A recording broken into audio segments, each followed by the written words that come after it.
Happy birthday to you. Happy birthday to you. Uzak yaş dileyek, can sağlık dileyek, kutlayat boğulan günün. Happy birthday to you. Happy birthday to you. Uzak yaş dileyek, can sağlık dileyek, kutlayat boğulan günün.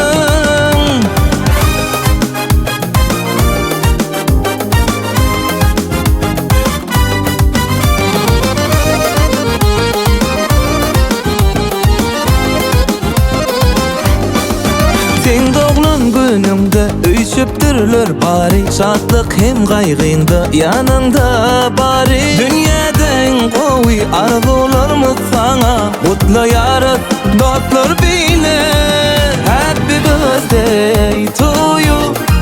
Happy birthday to you. Uzak yaş dileyek, can sağlık dileyek, kutlayat doğulan günün. Happy birthday to you. Happy birthday to you. Uzak yaş dileyek, can sağlık dileyek, kutlayat doğulan günün.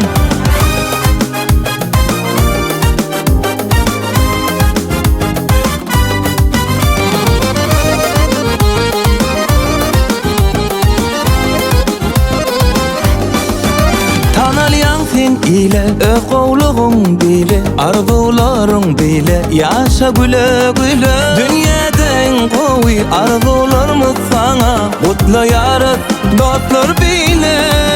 Happy birthday to you. Happy birthday to you. Uzak yaş dileyek, can sağlık dileyek, kutlayat doğulan günün. Happy birthday to you. Happy birthday to you. Uzak yaş dileyek, can sağlık dileyek, kutlayat